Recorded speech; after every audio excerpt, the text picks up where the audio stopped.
আজি 9 ডিচেম্বৰ অহাকালি কৃতজ্ঞ অসমীয়া জাতিয়ে অসম আন্দোলনৰ জাতীয় শ্বহীদসকলক আকৌ এবাৰ নমন কৰিব, ৰোমন্থন কৰিব। অহাকালি 10 ডিচেম্বৰৰ দিনটো আৰু অধিক গুৰুত্বপূৰ্ণ, কাৰণ অসম চৰকাৰে আনুষ্ঠানিকভাৱে গুৱাহাটীৰ বৰাগাঁৱত প্ৰায় 170 কোটি টকা খৰচ কৰি 150 বিঘাতকৈও অধিক মাটিত নিৰ্মাণ কৰি ওলোৱা শ্বহীদ স্মাৰক প্ৰকল্প আৰু শ্বহীদ স্তম্ভও উন্মোচন কৰা হ'ব। 10 ডিচেম্বৰৰ প্ৰাক সন্ধিয়া আজি আমি শ্বহীদ অনল জ্যোতি প্ৰজ্বলিত কৰিলোঁ। শ্বহীদ স্মাৰকত যি গছি শ্বহীদ অনল জ্যোতি সদায়ে প্ৰজ্বলিত হৈ থাকিব। সেই অনল গছিক, সেই চাকি গছিক আমি আজি সকলোৱে মিলি প্ৰজ্বলিত কৰিলোঁ। 860 গৰাকী শ্বহীদক সোঁৱৰণ কৰি সকলোৱে একোটাকৈ মাটিৰ চাকিও জ্বলালে। অসম চৰকাৰৰ মন্ত্ৰীসকল, বিধায়কসকল, ছাত্ৰ সন্থাৰ নেতাসকল, শ্বহীদ পৰিয়ালৰ সদস্যসকল, সকলোৱে আজি সন্ধিয়াটো আমি আকৌ এবাৰ অসম আন্দোলনৰ সেই শ্বহীদসকলৰ স্মৃতি ৰোমন্থন কৰিছোঁ।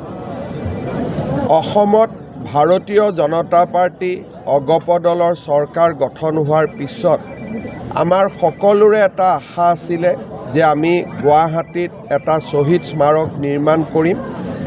অহাকালি দিনটো আমাৰ বাবে এটা প্ৰাপ্তিৰ দিন হ'ব। আমি অত্যন্ত ভগৱানৰ ওচৰত কৃতজ্ঞ যে আমাক এই কামফেৰা কৰিবলৈ ভগৱানে সুযোগ দিছিলে, অসমৰ ৰাইজে সুযোগ দিছিলে। এই শ্বহীদ স্মাৰক অসমীয়া জাতিৰ জীয়াই থকাৰ, অসমীয়া জাতি বিশ্বৰ বুকুত গৌৰৱেৰে জীয়াই থকাৰ এক সংকল্পৰ কেন্দ্ৰ হৈ পৰিব, আমাৰ বাবে প্ৰেৰণাৰ কেন্দ্ৰ হৈ পৰিব।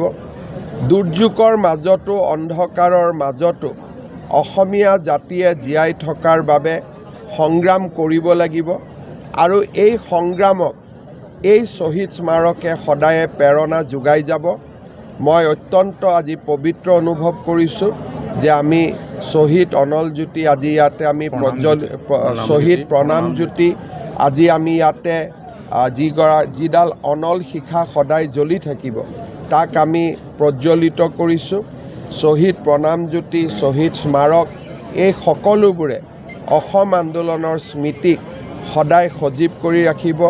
মই অহাকালি অসমৰ সকলো ৰাইজক এই শ্বহীদ দিৱসৰ অনুষ্ঠানত যোগদান কৰিবলৈ আহ্বান জনাম। অহাকালি ডক্টৰ ভূপেন হাজৰিকাৰ শ্বহীদ প্ৰণামো তোমাক গীতটি আমি কেন্দ্ৰীয় অনুষ্ঠানৰ লগে লগে জিলাৰ সদৰ, সমজিলা সদৰতো পৰিৱেশন কৰাৰ ব্যৱস্থা কৰিছোঁ। হাজাৰ হাজাৰ ৰাইজে অংশগ্ৰহণ কৰিব।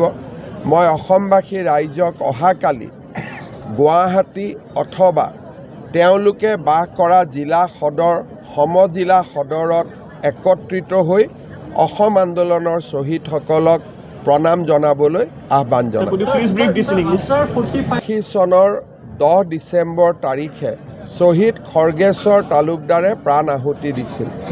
শ্বহীদ খৰ্গেশ্বৰ তালুকদাৰ আছিল অসম আন্দোলনৰ প্ৰথমগৰাকী শ্বহীদ। দিলীপ হুজুৰি আছিল দ্বিতীয়গৰাকী শ্বহীদ, আৰু এনেকৈয়ে পংকাৰ পৰা, ধোলাৰ পৰা গৰুখুটি হৈ 860 গৰাকী শ্বহীদে প্ৰাণ আহুতি দিছিল। 45টা বছৰৰ পিছত প্ৰথমবাৰৰ বাবে চৰকাৰে এই শ্বহীদ স্মাৰক অসমৰ ৰাইজৰ বাবে নিৰ্মাণ কৰি শ্ৰদ্ধা জনোৱাৰ এটা মঞ্চ তৈয়াৰ কৰিছে। বহু পলম হৈছে, কিন্তু তথাপিতো আজি এটা পবিত্ৰ কাম, পবিত্ৰ কৰ্ম আমি অসমৰ ৰাইজৰ বাবে, আমাৰ ভৱিষ্যত প্ৰজন্মৰ বাবে কৰিব পাৰিছোঁ। এয়া আমাৰ সকলোৰে বাবে এটা প্ৰাপ্তিৰ আনন্দৰ দিন।